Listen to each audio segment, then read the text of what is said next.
Ok? Então, o tema do nosso curso é Em Busca da Verdade, né? Para todo mundo aí,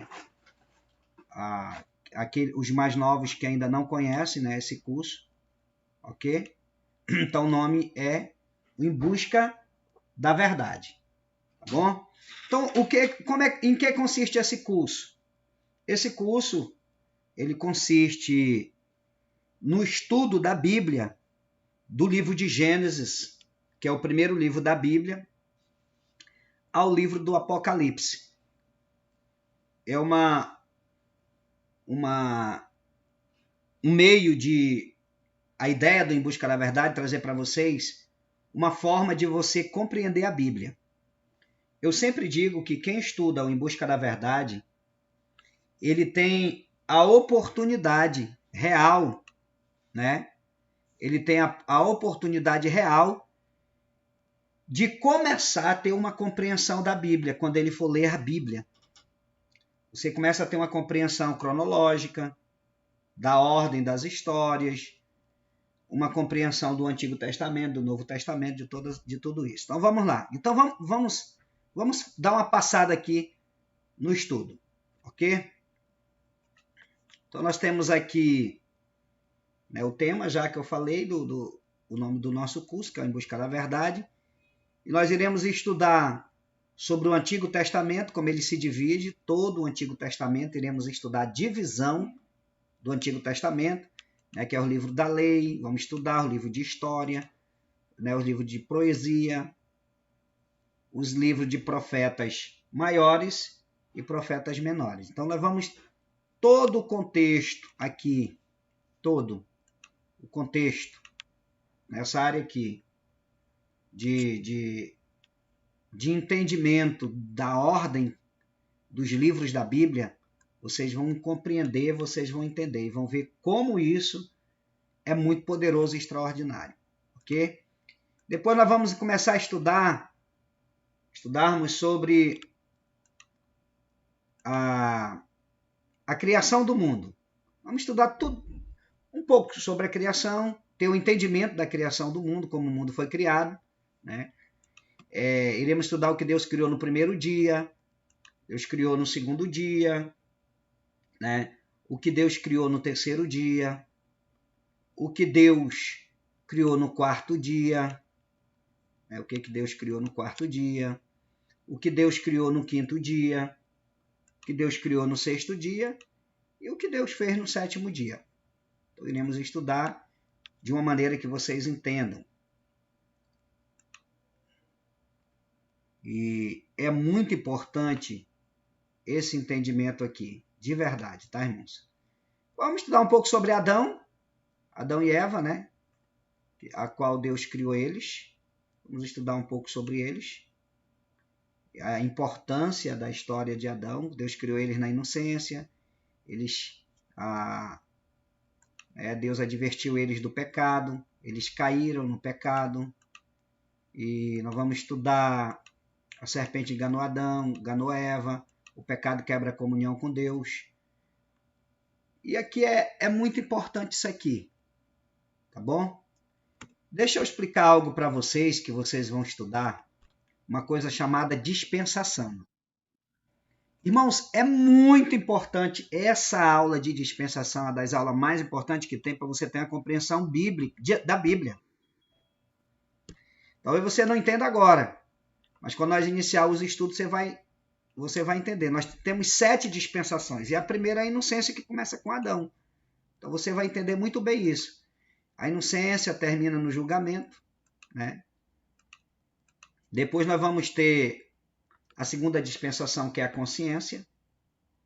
Dispensação da consciência, começa ali com Adão, Caim mata Abel, né? O homem começa a clamar ao Senhor, e aí a gente vai estudar um pouco sobre Noé, a arca que Noé construiu, né? O tamanho da arca, por que Deus mandou ele construir essa arca, até quantos aproximadamente animais foram colocados na arca, quais tipos de animais. Nós vamos estudar um pouco sobre a lógica, posso dizer assim, o paralelo que existe entre os dias de Noé e a vinda de Cristo, né? Vamos estudar tudo isso aqui fazendo uma comparação, tá? Dos dias de Noé e a vinda de Cristo. Estou passando rápido porque eu estou só explicando as aulas. Vamos ainda aqui a terceira dispensação do governo humano já, quando Noé sai da arca, né?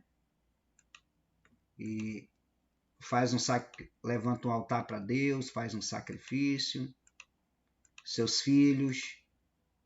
Depois nós vamos estudar a Torre de Babel, a dispensação do governo humano continua. Descendente de Cão, sem Jafé, o governo humano termina em julgamento, a dispersão. Tudo isso aqui vocês vão entender. A quarta dispensação, a promessa, uma das mais extraordinárias, que começa com Abraão. Lógico aqui, ó. Começa aqui com Abraão. E depois nós vamos, né, de Abraão vem Isaac, depois de Isaac vem Jacó, vem Ismael, vem já, né, também que é filho de Abraão. Vamos estudar um pouco sobre o Ismael é o pai dos árabes, né, que também era filho de Abraão. Isaac, filho de Abraão com Sara, que é o pai dos judeus, dos israelitas. E vocês estão vendo aí a briga que está tendo, né, entre alguns países árabes com Israel. Anteontem, ontem, está tendo uma guerra terrível. A culpa foi de Abraão, né? Deus não mandou ele coabitar com a serva para ter filho, não. E desse filho nasceu Ismael. Até hoje estão batalhando, nós vamos entender isso, muito bom lá no curso, aqui no curso. Até hoje os árabes batalham contra os judeus, dizendo que a terra onde os judeus estão é deles, né, que foi passado de Abraão para Ismael. E o israelita, o judeu, o povo de Israel diz que não, que a terra é deles, porque foi dada por herança a Isaac. E aí fica aquela guerra, né? Dispensação da promessa continua, nós vamos ver aqui de Isaac vem Jacó, Esaú, Jacó, Deus muda o nome para Israel, Jacó luta com anjo, né? Guerreia com anjo, como nós sabemos aqui, ó. Aqui está, né? Jacó guerreando com o anjo, aqui nessa parte. E Deus muda ali o nome dele, né? Não mais será Jacó, mas Israel. Nós temos a dispensação da promessa continua, que os 12 filhos, muito importante entender isso aqui, os 12 filhos de Jacó, Rubem, Simeão, Levi, Judá, Zebulon, Isacar, Dan, Gad, Aser, Naftali, José e Benjamim, e tem a Diná, né, que era a filha mulher. E a dispensação da promessa continua aqui, e aqui eles já vão ser, na verdade, escravizados, né, lá no Egito. Vamos ver essa chegada deles no Egito, como é que foi, como aconteceu. E aqui começa uma das dispensações mais extraordinárias, que muita gente tem dúvida. Nós vamos entender que é a dispensação da lei, que começa com Moisés, né? Que está para nós Moisés, né? O libertador. Deus chama Moisés para libertar o povo do Egito aqui, né? O libertador. E aí a gente tem o nascimento, né, de Moisés, a sarça ardente, o encontro que Moisés teve com Deus. Deus envia as pragas para tirar o povo de Israel lá do Egito. Nós vamos entender por que Deus enviou as pragas. E também por que as pragas não chegavam na terra dos judeus. Só chegava mesmo que eles morassem no Egito, só que eles moravam num vilarejo, todos os judeus separados. E a praga não entrava lá, né? Sangue na porta, a travessia do Mar Vermelho, né? A lei dada no Monte Sinai para Moisés, que Deus dá para ele aqui, as leis, os 10 mandamentos, né? E aqui a construção do tabernáculo. Aqui começa uma história extraordinária, 40 anos peregrinando pelo deserto. Vamos estudar um pouco, muito extraordinário, sobre o tabernáculo, né? Vocês vão entender toda a estrutura do tabernáculo aqui, né? O lugar santo dos santos, o átrio, Tudo aqui tinha um simbolismo, tudo, tudo, tudo. Vamos estudar cada peça, o altar de bronze, que está. Vamos estudar essa peça aqui, vamos estudar o que ela representa hoje.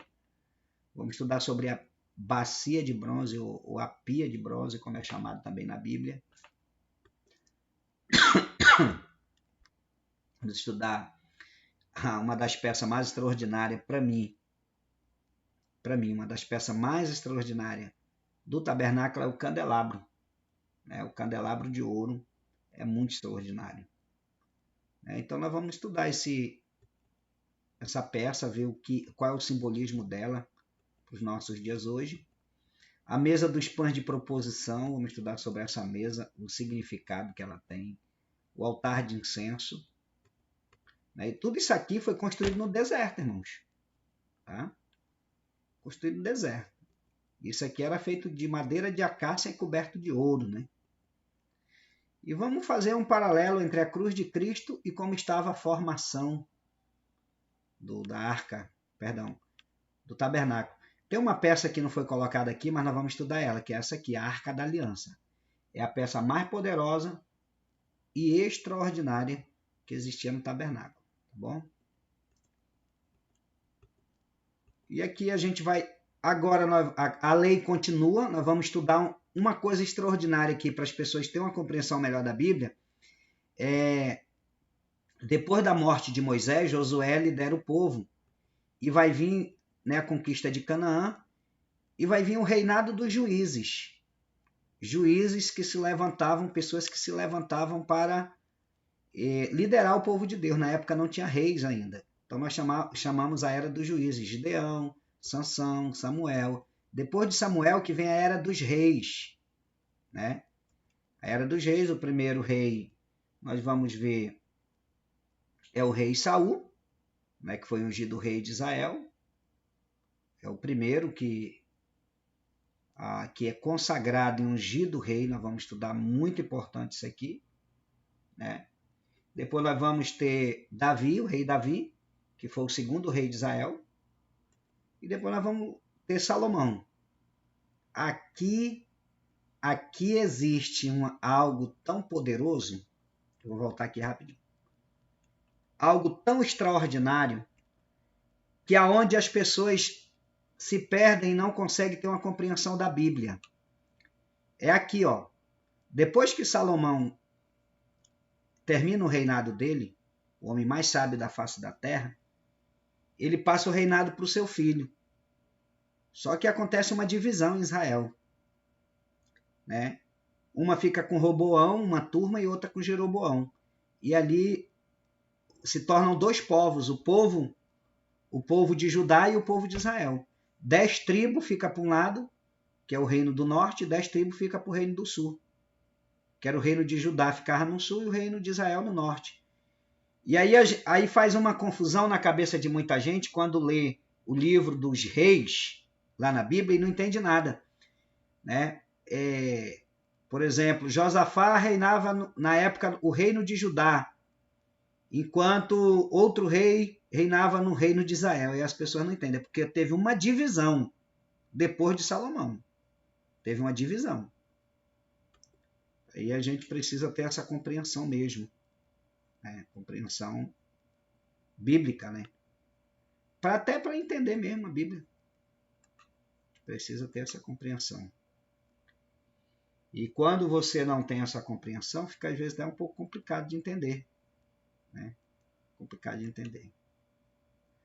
Depois da era, nós vimos a era dos juízes, nós vimos a era dos reis, e agora tem a era dos profetas. Aqui é a divisão que eu falei para vocês, ó.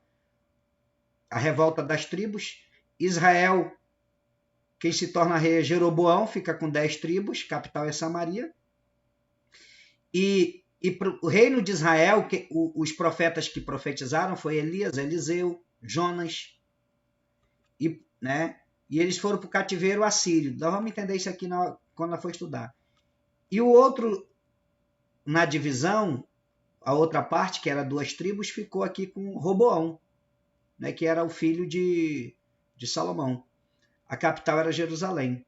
E quais foram os profetas que profetizaram para as duas tribos de Judá foi Isaías, Jeremias, né, Daniel e o cativeiro babilônico.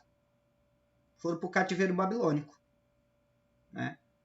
Por que Jonas não queria ir lá para Nínive? Porque Nínive era o inimigo do povo de Deus por causa do cativeiro assírio. Ele não queria. Vamos entender isso no estudo, né? Então, nós vemos aqui que nessa divisão aqui, muita gente, quando começa a ler o livro dos profetas, não entende nada. Mas você vai, depois desse estudo Em Busca da Verdade, você vai ter uma compreensão melhor desse aspecto bíblico. Tá bom?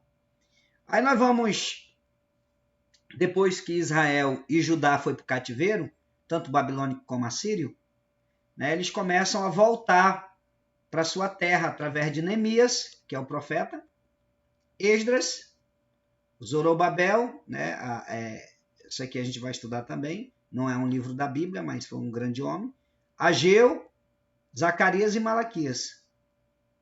Correto? E termina aqui o Antigo Testamento. Ok? É o fim do Antigo Testamento. Agora, o que é interessante? Entre o Antigo Testamento, o Antigo, que é Malaquias, bom? O último livro do Antigo Testamento é Malaquias, tá? Aqui, ó, escrevi aqui para vocês. Bom? Então, entre Malaquias e Mateus, que é o primeiro livro do Novo Testamento, Mateus, aqui, ó. Vou botar ele bem aqui. Existe o quê? Existe um intervalo de tempo, tá? Eu vou até colocar aqui, eu vou para cá, ó. Só para vocês entenderem, ó. Só para vocês entenderem melhor. Malaquias. Deixa eu mudar aqui, ó. Malaquias e Mateus.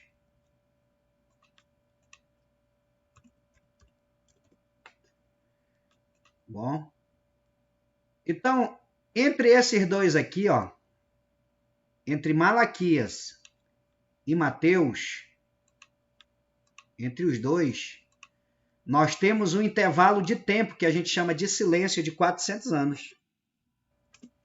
Tá? De 400 anos. É o intervalo de tempo entre Malaquias e Mateus. Que é a época que os romanos começam a dominar o mundo.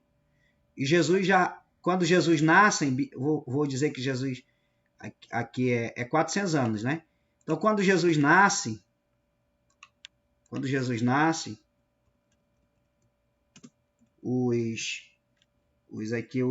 romanos, já aqui bem perto, eu vou botar aqui para Jesus perto de Mateus, os romanos que dominavam o mundo. Né? Mas quando termina aqui em Malaquias, no Antigo Testamento, quem dominava o mundo era os assírios. Os assírios que dominavam tudo. Nós vamos estudar um pouco sobre isso. Eles dominavam tudo. De Malaquias a Mateus, aqui os assírios...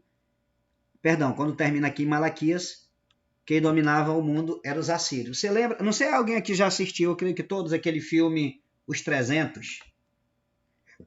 Os 300. Eu não lembro o nome da cidade, alguém me lembra aí? Os 300... Me ajudem aí, gente. Esparta. Isso, os espartanos, né? De Esparta, né? Obrigado. Os espartanos, eles eram o quê? Eles eram gregos, né? Então, o que aconteceu? Os assírios foram lá e destruíram os gregos, né? Com toda a sua filosofia, toda a sua sabedoria. E aquele filme só confirma uma parte de história da Bíblia.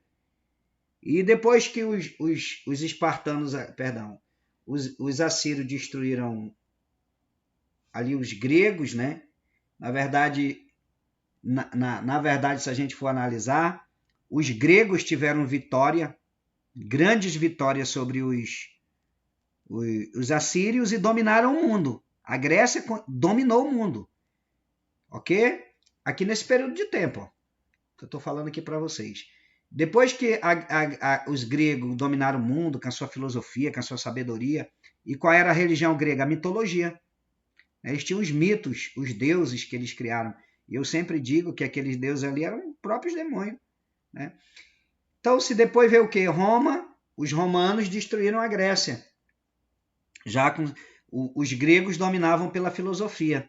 Os romanos dominavam pela força, pela espada, né? Pelo seu exército, pelo seu poderio, pelo poderio do seu exército. Então, Jesus nasce aqui nesse período e o mundo, o próprio calendário do mundo zera aqui.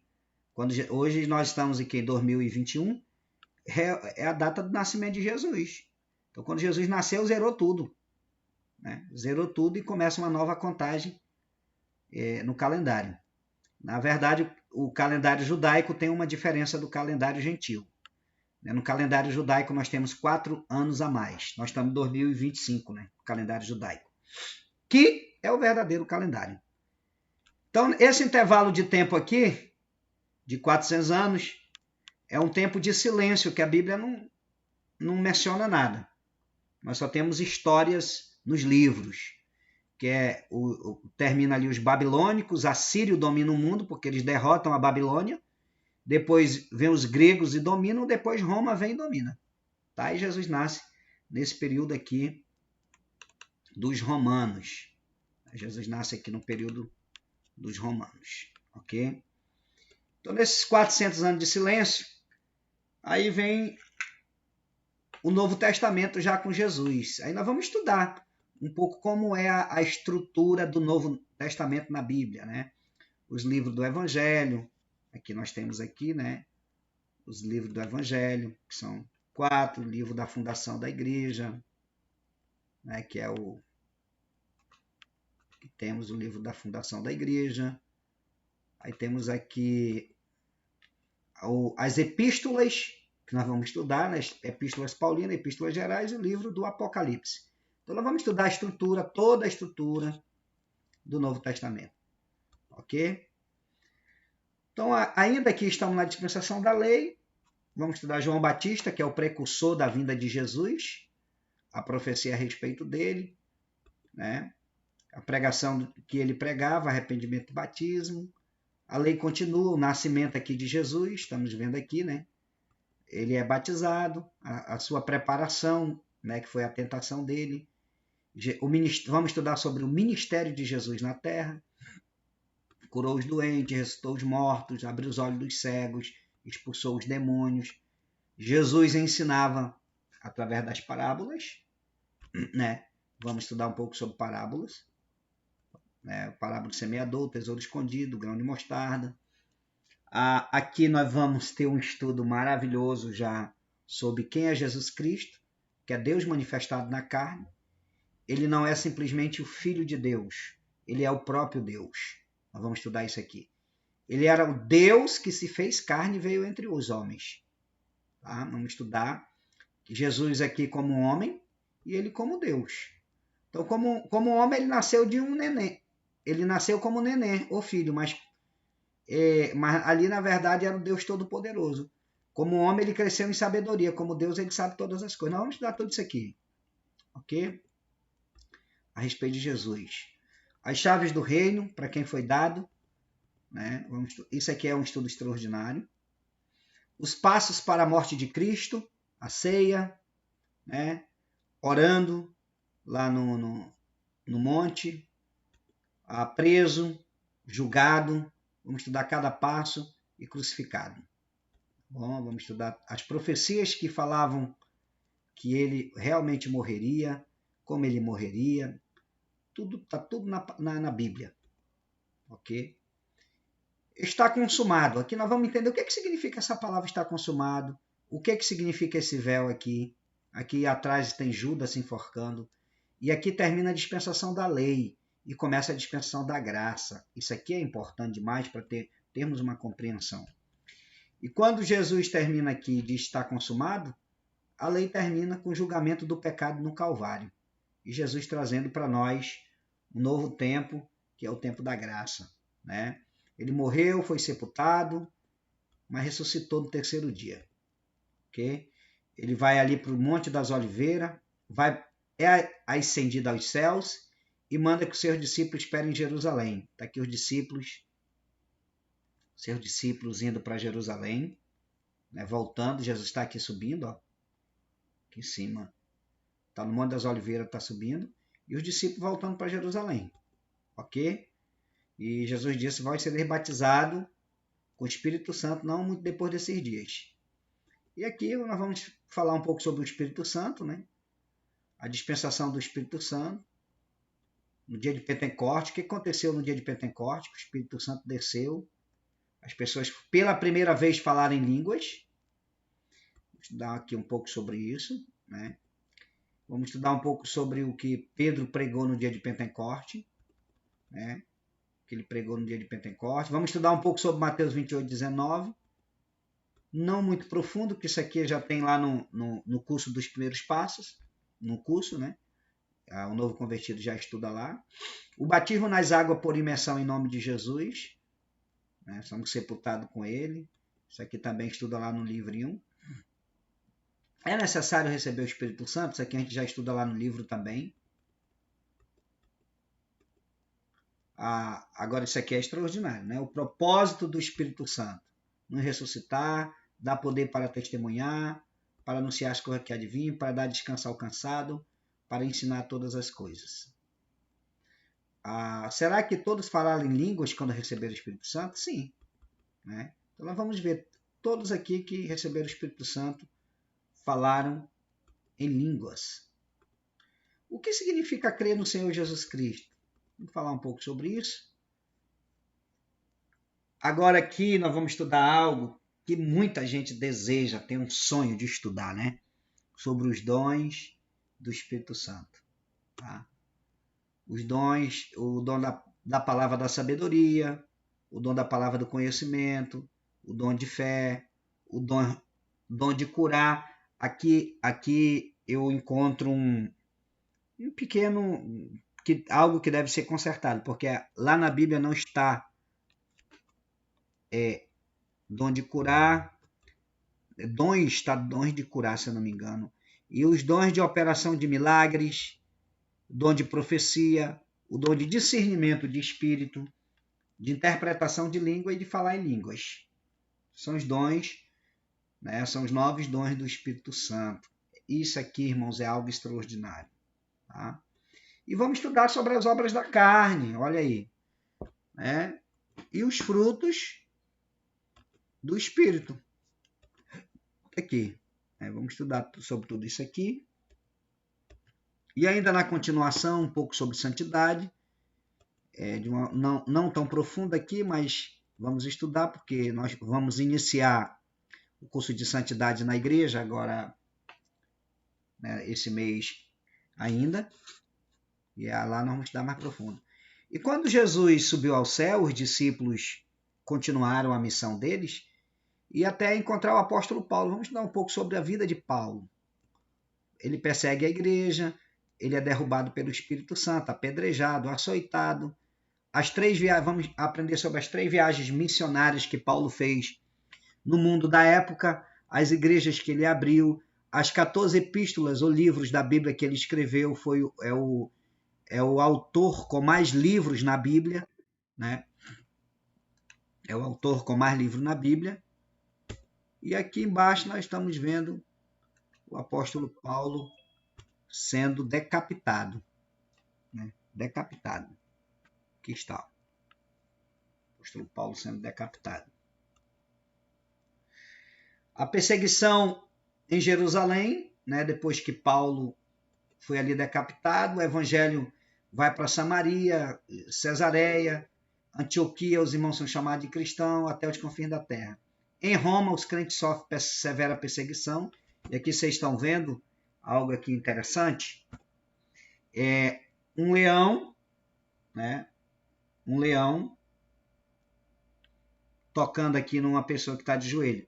Isso aqui foi o que Roma fez com os cristãos na época. Botaram os cristãos lá na arena, né, dos gladiadores, e soltaram os leões. E eles ficavam assistindo os leões devorando os cristãos.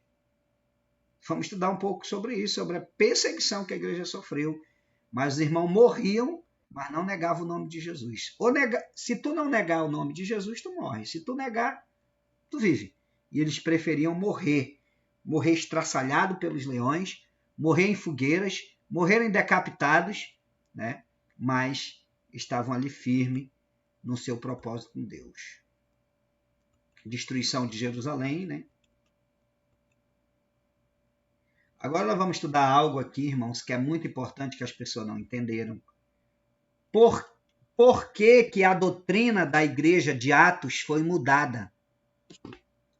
Porque na Bíblia não existe nenhum batismo no título Pai, Filho e Espírito Santo. Todos os batismos na Bíblia é em nome de Jesus. Aonde foi que isso foi mudado? E nós vamos ver aqui. Foi em Roma, através do imperador Constantino. Ele abraçou o cristianismo porque ele era pagão. O paganismo vinha da religião grega, né, com as suas filosofias, que se estendeu pelo Império Romano, né, e como Constantino era romano, ele era pagão. Então, ele se converteu ao cristianismo, na verdade, com o objetivo não de ser um verdadeiro cristão, mas de ter o apoio dos cristãos, porque os cristãos cresceram muito na época. Mas a ele, como imperador, chamou muitos dos líderes da época e ele mesmo foi mudando os dogmas. Foi lá que nasceu a doutrina da Trindade com Constantino, nós vamos estudar sobre isso. No ano 325 depois de Cristo, nasce a doutrina da Trindade, né, com Constantino. Tá aqui, ó, a doutrina da Trindade trinitariana introduzida no Concílio de Nicéia no ano 325. Você vai entender o que é concílio, né? E lá, através desse concílio e de outros posteriores, se começou a adorar São Pedro, São Paulo, São João, São Ciclano, São Fulano. Começou a usar arraiais, as festas, tudo são, por exemplo, arraial é uma festa pagã, né? Não sei se alguém ainda... Hoje quase não fazem mais, graças a Deus, né? O povo é cristão, evangélico. Abandonaram muitos dogmas do catolicismo que estava dentro dos evangélicos. Né? Por exemplo, quem não fazia fogueira no dia de São João, São Pedro, pulava a fogueira. Então, é uma doutrina pagã, né? dos católicos, do catolicismo. E tantos outros. E às vezes ainda tem crente que vai lá no arraial comer o churrasco, né? E ele não sabe que aquilo ali é tudo sacrificado aos ídolos, ao paganismo. E Deus não se agrada de comida sacrificada aos ídolos. O batismo muda para Pai, Filho e Espírito Santo. Vamos estudar. O batismo por aspersão e o batismo de criança. O abandono da verdade. A época da escuridão. Importante. 1500 anos de escuridão. Vamos estudar isso aqui, ó. E somente através de Martinho Lutero, né, novamente, né, através de Martinho Lutero, no ano de 1500, aí, é que novamente veio renascer. Martinho Lutero era um padre. E ele conseguiu... Né, nós vamos estudar um pouco sobre isso. Na época, ninguém podia ler a Bíblia, somente o Papa, os padres. E nem todos os padres, ele conseguiu, né, ler algumas coisas da Bíblia. Ele se levantou contra o catolicismo. Ele só não morreu por causa de Henrique, né, que era o imperador inglês na época, e que não deixou o Papa, a Igreja Católica, matar o irmão Martinho Lutero. Nós vamos estudar depois um pouco sobre isso, sobre os grandes avivalistas depois de Martinho Lutero, João Calvino, John Wesley, né, homens que fizeram a diferença da igreja. Nós somos o que somos hoje, mas porque teve uma revolução no ano de 1500. Tá? Teve uma revolução através de Martinho Lutero. Nos últimos dias, primeiras chuvas, as últimas chuvas. Aí aqui vem aqui, ó, vou mostrar aqui para vocês a época da escuridão. Está aqui, ó. A época da escuridão, né? Nesse pontinho vermelho que eu estou mostrando. Aí vem Lutero, que foi o reformador da igreja, né? E quando Lutero se rebelou contra a Igreja Católica, foi ele foi chamado de protestante. É por isso que os católicos chamam os evangélicos de protestante. Hoje quase que não, né? Já mudou essa cultura, mas antes nós éramos chamados de os protestantes, por causa de Lutero. Ele colocou mais de 90 teses na porta da Igreja Católica, destruindo todo o argumento do catolicismo. Então foi um protesto. E desde lá nasceu o protestantismo, né? Que eram os evangélicos. John Wesley, que foi um grande avivalista depois de Lutero, não está aqui, mas João Calvino também, o John Calvino, como se queira falar, e tem tantos outros homens que se levantaram para trazer um avivamento, ou reavivamento para a igreja, né? As últimas chuvas. E para fechar o nosso curso, aqui está algo maravilhoso. E é onde muita gente espera o curso todo para estudar isso aqui, né? Muitos irmãos esperam o curso inteiro porque querem estudar essa parte. Nós vamos estudar um pouco sobre o Apocalipse. Tá? Vamos estudar a próxima vinda de Cristo. Né? Nós vamos estudar os sinais dos últimos dias. Nós já estamos nos últimos dias, né? Comia ou bebia, andava sem casamento, desobediente aos pais. Todos os sinais dos últimos dias nós vamos estudar. Os sinais que sinalizam que Jesus está voltando. Bom? A volta dos judeus. Tudo isso aqui praticamente já se cumpriu. Falta só uma coisa. Nós vamos estudar sobre isso. Os sinais dos últimos dias. E aí nós vamos estudar sobre o arrebatamento. Como vai acontecer o arrebatamento? Se a trombeta tocar agora, nesse momento, você está preparado? Não responda não para mim. Responda para você mesmo. Vamos estudar todo o advento do arrebatamento aqui, né? Os mortos ressuscitando, subindo. Está aqui os mortos, né? Está. E os vivos sendo transformados também. E aqui a igreja subindo ao encontro do Senhor. E aqui nós já vamos estar na Cidade Santa. Essa parte aqui, o tribunal de Cristo, esse tribunal nós vamos aprender, não é um tribunal dos descrentes, não. Quando a igreja chegar lá na Nova Jerusalém, haverá o julgamento das nossas obras. Mesmo que nós já estejamos salvos, mas haverá o julgamento das nossas obras, que nós fizemos aqui pelo reino de Deus. Porque é aqui que nós vamos ganhar a nossa recompensa, e a nossa coroa, e o nosso nome vai ser mudado, diz a Bíblia. O nosso nome vai ser mudado. Então é muito importante mesmo nós termos entendimento disso aqui. Nós temos entendimento disso aqui. As bordas do cordeiro, o cordeiro está falando de Jesus, a igreja vai ser recebida por ele, haverá uma festa quando a igreja chegar lá, né? E aí, a manifestação e o reinado do anticristo, que vai acontecer depois do arrebatamento da igreja. Quando a igreja for arrebatada, imagine o alvoroço que vai ter no mundo.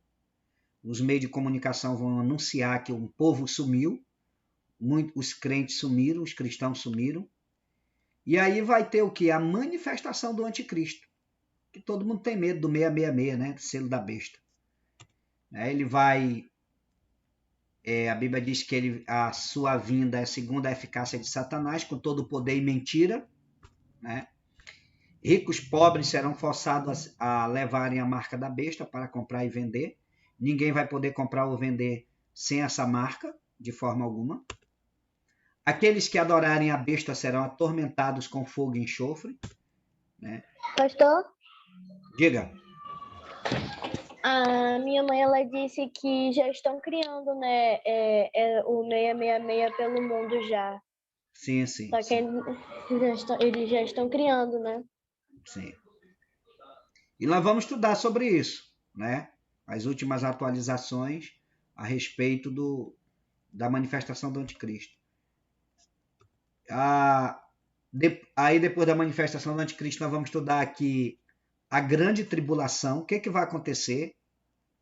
Né? A ira de Deus virá sobre a face da terra, Apocalipse capítulo 16, mas a igreja não estará mais aqui, os crentes fiéis não estarão mais aqui, quem vai sofrer a grande tribulação e a ira de Deus são aqueles que não quiseram obedecer ao evangelho, aqueles que desviaram da igreja, abandonaram a Cristo, aqueles que não viviam corretamente na presença de Deus. Então, eles experimentarão a grande tribulação.